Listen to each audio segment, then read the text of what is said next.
سلام تعنا هبلنا تخطاتلتي أخسماوين مرة خبحفاش AMN نزي ساعات زيت سنادو زيناتات إنه فلما RS تزينا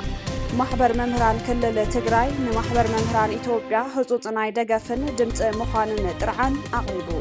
حزي أب تجراي زلو أكايدا نتز تفزمنا جونوسايد زتبابع يلو دكتور معوز قدي بتنتامة كندس سوينا حوحات تهزبي عالم زاقرم وتهدراوي سلطن عوتن تغارو كم مسارحي بوليتيكاوي سلطان يتقاملو كم زلو تقليدو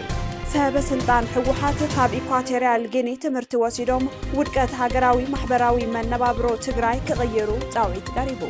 نايديو من كالوتن زرزر كسعبيو سنان كتتال حوحات اتهزب عالم زقرم وتهدراوي سلطن عوتن تغارو كم مسارحي بوليتيكاوي سلطان يتقاملو كم زلو تقليدو ጉጅለ ሕወሓት ንመስዋዕት ደቂ ህዝቢ ካብ መሳገር ስልጣን በመጥቃም ንኖታት ስዋዕት የፈራርሕን የኣስርን ከም ዘሎ ካብ ትግራይ ዝወፁ ዘለው ሓበሬታታት ኣፍሊጦም እቲ ጅግና ሰራዊት ትግራይ ብደሙ ዘምጽኦ ናይ ሰላም ጅማሮ በመፍራስ እቲ ጉጅለ ንዳግማይ ውግእ ይህንደድ ከም ዘሎ ወታደራዊ ሰነዳት ሓቢሮም ብጥንካሬኡ ዝፍለጥ ህዝቢ ብጉጅላዊ ስልቲ በመበታን ተጋሩ የባረርን የኣስርን ዘሎ ብሓይሊ ዝባሓተ ስርዓት ሕወሓት ኣብ ታሪኽ ቃልሲ ህዝቢ ትግራይ ደም ሰማዕታት ታሪኻዊ ዓውታትን ወለዶታት ንጉጅላዊ ረብሓ ብምውዓል ናይ ህዝቢ ጠለባት ዓፂኡ ምቕጻሉ ተረጋጊጹ እቲ ንልዕሊ 4 ዓሰርተታት ዓመታት ብደምና ዝተሃነፀ ቃልሲ ብሰንኪ ውሕዳት መራሕቲ ጉጅለ ሕወሓት ንናይ ስልጣን መቐጸልታን ንህዝቢ መጨቆንን ይውዕል ከም ዘሎ ዘርእዩ መርትዑታት ይወፅለው ዝበሉ ደቆምን ኣንስቶምን ዝተኣሰርዎም ነበርቲ ከተማ ዓብይ ዓዲ እቲ በጀግንነት ደቅና ዝተፈረመ ውዕሊ ፕሪቶሪያ ብምፍራስ ዝግበሩ ዘለው ምንቅስቃሳት ንመጻኢ ዕድል እቲ ክልል ኣብ ዓብይ ሻቅሎት ዘውደቀ እዩ ድማ ኢሎም ሰነዳት ከም ዘረጋገፅዎ እቲ ኣብዚ ሰሙን እዚ ዝዝከር ዘሎ መዓልቲ ሰማዕታት 15 ሰነ 1980 ዓመተ ምህረት ኣብ ሓውዜን ዝተኻየደ ጨካን ደብዳብ ነፈርቲ ደርጊ ከምኡውን ሰነ 21 ዝተፈጸመ ታሪኻዊ ወፍሪ ኣሉላ ኣባነጋን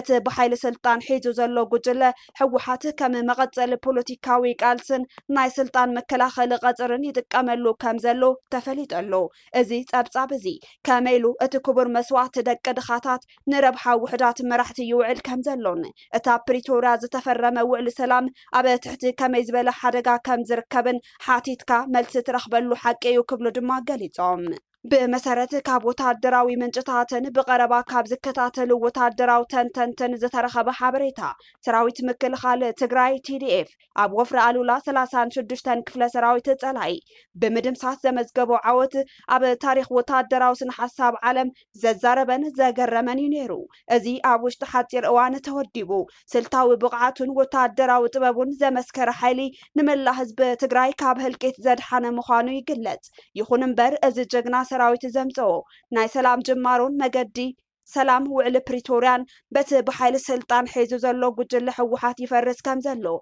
تعذبتي يردو بيتو الساخي اتبتن كاريو بحادنتون بمتكلون علم زقرم حزب تقراي بسنكزي قجلاو سلتي باوراجا بمكففال كبتاتن تاقيرو يوزبلو اتوم فلفلات حبريتا اتسرعات سلطانون محلاو سبيلاو زيقاتات نعو زيد قفو تاقارون الناصرن كاب مربتو من ناباررن يركب ازي سقوم تزي نتي نزمنات زيتان محبراوي مواغر حزب تقراي بخبيت زقود مخانو حبيروم بحفشا ات بدمنا زترخب عوتن تاريخن نبوليتيكاوي مشاكاتي كوعلن كلو اتحقنيا بعالوانا زخون حزبقن عبتحتي كبيت تعطي ماسرتن سدت نيمانة اقامن يبتاتن مهلاو كابز تفلالي زواتات تقراي نأخسماويان مراخب حفاش رئيتو زهابو داليت لوطي قليتهم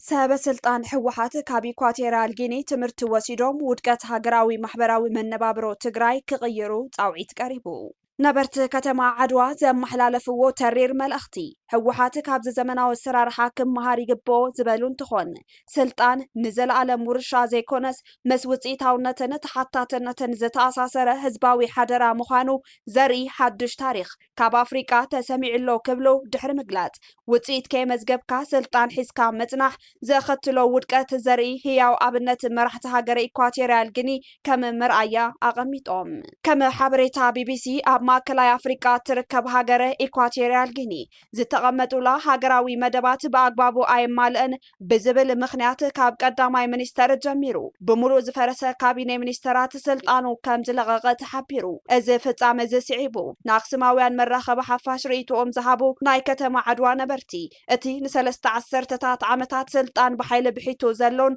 ድምፂ ህዝቢ ዘየድምፅን ጉጅለ ሕወሓት ካብዚ ዘመናዊ ስነ መንግስትን ለውጥን ዓብይ ትምህርቲ ክወስድ ከም ዝግብኦ ኣገንዚቦም እቲ ኣብ ኢኳቶርያል ጊኒ ዝተረኣየ ስልጡን መሪሕነታዊ ከይዲ ኣብ ፖለቲካዊ መድረኽ ኣፍሪካ ሓዱሽ ክስተት ኮይነሎ እናተባሃለ እዩ እቲ ናይቲ ሃገረ መንግስቲ ዘቐመጦም ቁጠባውን ማሕበራውን ውጥናት ክዕወቱ ብዘይምኽኣሎም ሙሉእ ተፈጻሚ ኣካል መንግስቲ ስራሕ ደው ከብል ተገዲዱ ክብል ቢቢሲ ጸብጺቡ ብኣንጻሩ ሕወሓት ካብ ዘመናዊ ስነ መንግስቲ ዘይመሃርን ኣብ ለውጢ ዘየኣምንን ጉጅለ እዩ ብምባል ይነቕፉ እቶም ወሃብቲ ርእይቶ ወሲኾም ከም ዝገለጽዎ ኣብ ትግራይ ንዘመናት ዝቐጸለ ውሽጣዊ ቅልውላው ክፈታሕ ዘይከኣለሉ ምኽንያት እቶም ሰበስልጣን ብዘይ መስረሖም ተሓተቲ ዝኾኑሉ ኣሰራርሓ ብዘይ ምህላው እዩ ዝበሉ ኮይኖም ካብ መዝነቶም መራሕቲ ሃገረ ኢኳቶርያል ጊኒ ዓብይ ትምህርቲ ክወስዱ ይግባእ ድማ ኢሎም حزي أبي تجري زلو كايدا نتزتفتصمنا جونوسايد زتبابع يلو دكتور معوز قدي ناي تجري تأجم إن تحلالخ زخيت زلو أبي تجري بزلو جبات سرعة يوكبل مثلاً دا ريبورت قال محتد زكايدا دكتور معوز قدي قاليتو حزب تجري بلفن تاويان حيلتات كم زيت تشفشفن زيت سددن درو ترسيعو بشم تمدو مس شعبيان فانون زقبر زلو شفدفد تخكل كم زيكونن قبل الحزب تجري زبط حبدلن عنوتن مخاديو دمايبل زيوم قريفنا أتهم سئلهم بيورلي ولا إسرع سلسلكم لدقوا في سوات من اللهم بعلو كرينكس أن أي لقبا because مويتها تجفشفها توديها إندجنا رئيس تفوتيه عاوزش تطويله همسر لمن تأيوم لي حسول له تخوينهم يوم what happened حملوا إزيس حملوا اللي وره اللهم تمالكو جينوسايد إيبل كخلكو ساتهم نهايتهم إجامكم يو استراتيجيك ما تسلل نورم كويو تا إثيوبيا تبع عادي أتيهم أسلتينهم تمليس عندك الشفشفتنا خزنا ما تهوني blindness أورنا تحزومس أولا فسر شعبية ملأ خوينوس كن فوسيو جنرات وسيو شعبية شفشفة يفلتي قتلي بلبل لا أبوردلو فانو هاكسون شفشفة كحيد خاص مش شعبية تختل لها ناي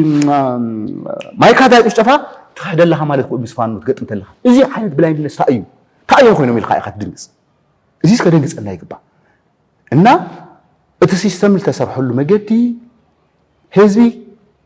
قدامي نصير خيري توم أولش تللو كل عالم كله نشتبخ لو سبعة تحليو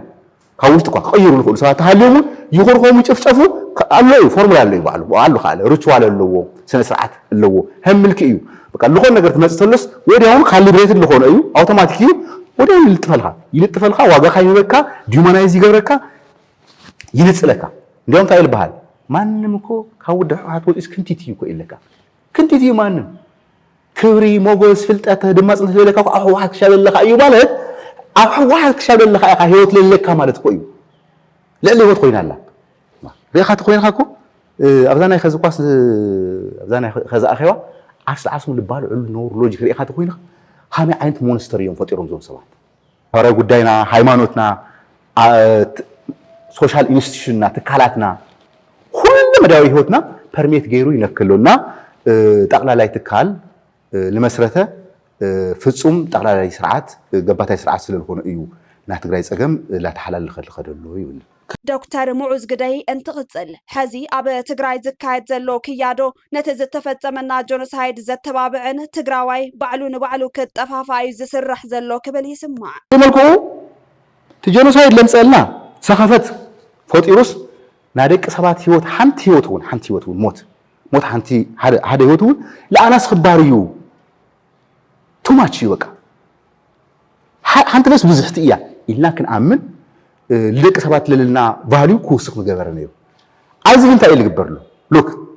تجراوي تعاطى حيلي على قل تجراوي تعاطى حيلي أرني تعاطى جبار تقتل تلو تايل له وا لك كاتم مسألة ناس تشوفنا تحس أقام له هم مالت كويو مخيات بيعاتهم برتحنا قطعنا يوم دينا حالواتنا أيو منتنا أيو بخبرنا يتموسوناي نحن هذا عالم نبرته هنا بتاع هم تجراوي كنا نبي خالي سرس أنا لا نجري اللي الناس برد قطعنا يوم كوينا እዚ ግን ብረት ለይኮነስ ብርዕን ወረቀትን ወይ ኢዶንሲዩስ ናብ ዓለም ሕደራ ኤልደል ብል ገባር ወዲ ገባር መንእሰይ ምሁር ተቀትል ተለኻ ተኣኻትብለኻ በቃ እቲ ናይ ጀኖሳይድ ክራይምስ ናቹራላይዝ ትግብሩለኻ ማለት እዩ ስለዚ ታይ ቫልዩ የምፅእ ኣሎ ኣብቲ ክሻብ ክዝል ሰራሕናዮ ኣብቲ ክሻብ ክዝል ደኸምናሉ ኣብነት መብዛሕትኡ ፅሑፋተይ ኣነ ላብ ሻምናይ ታሽዓይ በፂሕና እኒአኹ ሓደ መፅሓፍ እውን ኦልሬዲ ላብ ምስ ሓደ መምህረ ኮይኑ ላብ ከምብሪጅ ኣካዳሚ ፕረስ ሽሙ ገይረ እኒአኹ ኣብ ጀኖሳይድ እዩ እዚ ናይ ጀኖሳይድ ዶክመንት ዝፀሓፍዎ ክሻብ ክዝል ሰነድክዎ ዝተማጎት ኩሉሲ ክሻብ ክዝል ምስ ዓወተይ ኮይኑ ተሓቲሙ ወፂኡ እኒሆ ሻዕብያ ኣይገበረይ ሻዕብያ ትክክል ነበረ ወይ ድማ ፋኖ ትክክል ነበረ ትብል ተሎስ እንታይ እዮም ዝብሉ ኣለዉ ናጋ ሓታትነት ከይፈሊ እዚ ፀሓፍናዮ ኩሉስ ሕሾተም ዝኾነ ሓሰውተም ዝኾነ ኣረ ብውልቀ ሰብ ግደፎ ናጋ ኣብ ታሪክስ ዕድል ይሁና ሞርቶ ዓርቢና ኮስ ከይንካታዕ እኮ እዮም ዝገብሩ ኣለዉ እዚ ከታይ የምፅእ ኣብ መንጎና ትግራዋይ ለትግራዋይ ዋይ ለካ ተጋሩ ከምዚ ኢና ዓርሰ ጥርጣረ ኣብ ብሔራዊ ጨገሬታኻ ኣብ ብሔራዊ መንነትካ ዝነበረካ እምነትስ ሻሕ ይብል ዋይ ኣይ ገዛእቲ ክኾኑ ጥቕሚ ይደልዩ ገንዘብ ይደልዩ ሃፍቲ ይደልዩ እዚ ደኣ ኩሉ ዓለም ለሎ እንድዩ ግን ንሕና ተጋሩ እኮ ኢላስ ሙካሓት ኮይና ባይዘወይ ንምካ እኮ ኢና ዋ ሃምኣቶም ይኮንናይ እቲኦም ትማሊ ብፍላይ ፖለቲካ ዓዳም ሓራስ በቲ ኢሊ ተቢልና ንገልፆ ነበርና ነገር ጌጋ እዩ ንምካሕ ነርና ዋይ ሃመይሎም ትማሊ ምስ ኢህወደግ ኮይኖም ሃምለየ ገርገሩስ ተመሪሶም ገጾም ብጨው ሓፂቦምስ አልነበርንም አሽከሮች ነበር ተላላኪ ነበር ሃመይሉ አይ ዓዳም ሓራ ሁሉ አሽከር ለይበልዩሉ ኢና ንብል ነርና خزخه نحن بعنا قلبت الناس لقاتهم بلا مجدي شعبيه من ما يفصمين اليوم نحن اينا اب اثيوبيا ጉዳይ ስኸይድና ስለለጥፋና ስለጨፍጨፍና يوم احنا فديوم عينت لوقع تقاوي تلغا واي لك سو سلف كونسبت بزعبا عسر ديتنا قوس ابعلو لفطور كرايس لو لبل يلامن ኣብ መወዳእታ ትግራይ ኩናት ከም ዘየድልያን ኩናት እውን ንህዝቢ ትግራይ መፍትሒ ክኸውን ከም ዘይኽእልን ዶክተር ሙዑዝ ግደይ ኣብ ዝነበሩ ጻንሒት ዝሓበረ እንትኾን ትግራይ ናይ ሓባር ጉባኤን ስርዓታዊ ሽግግር ከም ዘድልያ ድማ ጠቂሱ ከዝስ ትናይ ገባታይ ኮይኑ ዘሎ ሓይሊ ታይ ገይሩ ቲ ለሰላም ለልምዓት ለዲሞክራሲ ለኩሉ መዳያዊ ሽግግር ክሕግዘና ለኽእል ነበረ ሓይሊ ታገይሩን በቲንወኒዮ ካው ብልትበተነ ምክንያቱም እሱ እቲ ሲስተም ቶታሊታሪያን ስለሆነ ጠቅላላ ትካል ስለሆነ አው ሁሉ ኢዱ ከአት ስለለሰል እለኒ ኢሉ ሓሲቦ ነይሩ ከዚ ግን ማህበረ ሰላማ በሰላማ ሓደ ክራይስ ይገጥሙ ዩኒቨርሲቲታት ታሽሙ ገጥመ ማህበራት ሓደ ነገር ገጥመ ውዳቤታት ሓደ ነገር ተአርም ሓደ ነገር ይገጥም ስለዚህ አበትኒ ወይኒው ለዓለስ አፌክት ገይሩ እዩ ታ ወታደር ጥራሕ ስለሓዘ ብረት ጥራሕ ስለሓዘ እያለኹ የዝብለ ይውሎም በይ ሱሉ ዓሉ ሓደ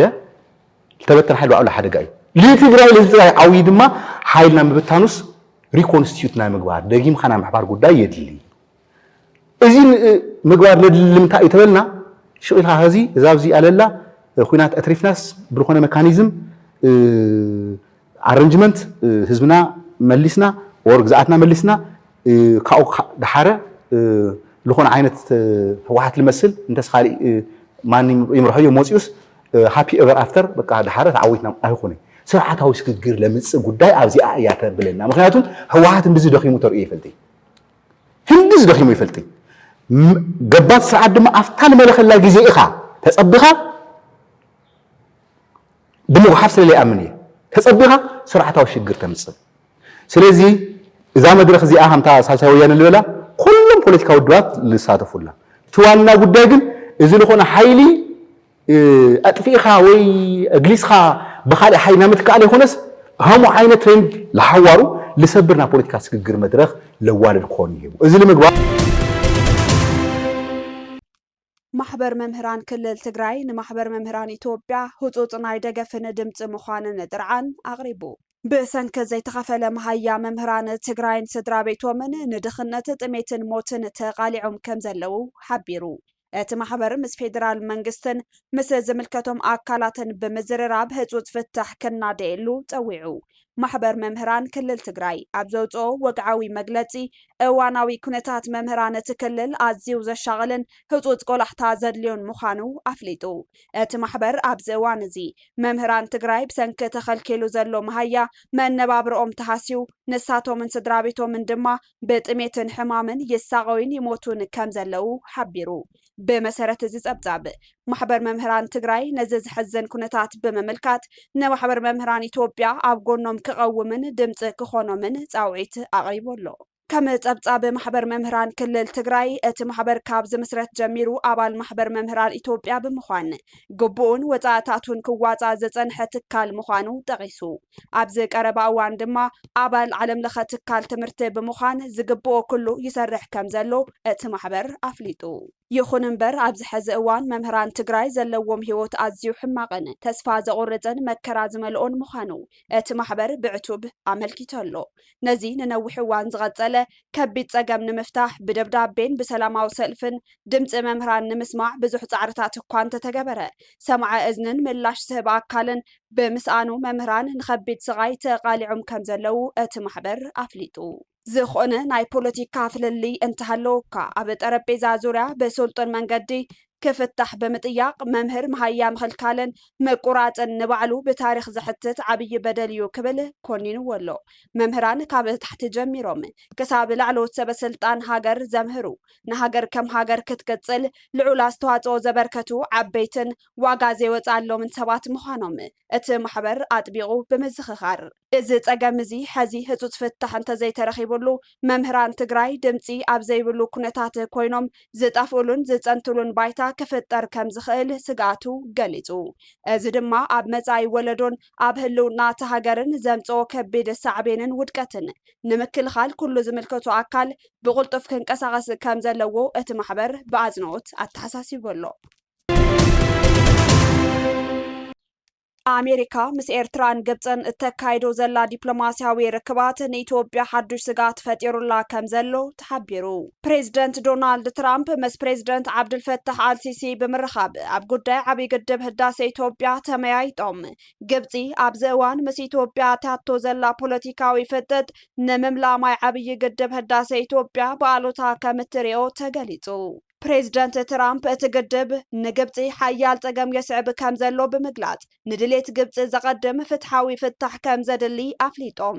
ኣብ መንጎ ኢትዮጵያ ግብፅን ሱዳንን ዝዕግብ ኩሉ መዳያዊ ስምምዕ ንምብጻሕ ዝተገበሩ ዘተታት ክሳብ ሕዚ ፍረ ከም ዘምጽኡ ዝገለጸ ጸብጻብ ቢቢሲ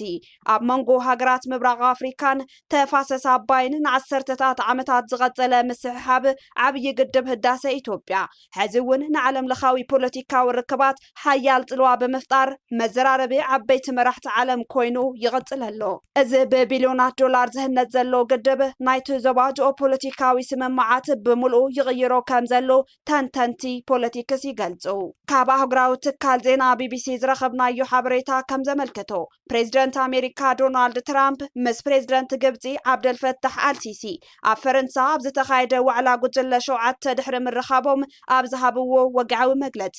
ዋሽንግተን ነቲ ኣብ መንጎ ግብፅን ኢትዮጵያን ውጥረት ፈጢሩ ዘሎ ጉዳይ ዓብይ ግድብ ህዳሴ ቀዳምነት ሂባ ከም እትምልከቶን ንድሌት ግብፂ ዘቐድም ፍትሓዊ ፍታሕ ክወሃቦ ከም እትደልን ኣፍሊጦም ከም ዝፍለጥ ምስሕሓብ ዓብይ ግድብ ህዳሴ ኢትዮጵያ ኣብ መንጎ ሃገራት ተፋሰስ ናይል ሓያል ፖለቲካዊ ምስሕሓብ ፈጢሩ ይርከብ ፕሬዚደንት ዶናልድ ትራምፕ ኣብቲ ምስ ፕሬዚደንት ዓብድልፈታሕ አልሲሲ ዝገበርዎ ናይ ክልቲያዊ ርክብ እቲ ግድብ ንህዝብን መንግስትን ግብፂ ሓያል ናይ ህልውና ፀገም የስዕብ ከም ዘሎ ወግዒ ሓቢሮም ኣለው ኣሜሪካ ኣብዚ ጉዳይ እዚ ጣልቃ ብምእታው ንረብሓታት ግብፂ ቀዳምነት ሂባ ከም እትሰርሕ ኣፍሊጦም ብተወሳኺ እዚ ሓድሽ ዲፕሎማስያዊ ምዕባለ ኣሜሪካ ምስ ኤርትራን ግብፅን ዘለዋ ርክብ ዘጠናኽር ኮይኑ ኣብ ልዕሊ ኢትዮጵያ ሓዱሽ ዘባዊ ጽልዋ እናሕደረ ምምጽኡ ተገሊጹ ኣሜሪካ ኣብ ልዕሊ ኤርትራ ተነቢሩ ዝነበረ ናይ ነዊሕ ዓመታት ማዕቀብ ብምልዓል እስትራቴጂካዊ መስመር ቀይሕ ባሕሪ ንምውናን ዝሕግዛ ክልቲያዊ ስምምዕ ምፍጻማ علاما نبهج مسمر قيح بحر إثيوبيا زخلف كوينو ترخيب له إثيوبيا ناب بحر موت نمركب تجبرو زلا تعري أبز وانزي بسنكزوم حدث تسمعات انقفات يقدمو كم زلو تنتنت بوليتيكا يحبرو أبرئس زون إرترا مسجبت زلوا استراتيجيكاوي ركبات مسمرات قيح بحرن تاتتان زتمت كوينو مسز تأساسيرو أمريكا أب جبتي مسجدب هداسة زتتها حززت مقبارة نيتوبيا عبي سقات فتيرولو إذا حدش ناي حيل ميزان مغير أبقرنا أفريكا حدش وطرات كفتر كم زخل تكالات زينا BBC رويترسن بسفيحو يتنتنلو كاب أقسماويان مرة بحفاش ناي زعلت زيناتات كتكتاتلو تانيخم نمكتتالكم نمسكن نزترفو مدباتنا سناي جيزي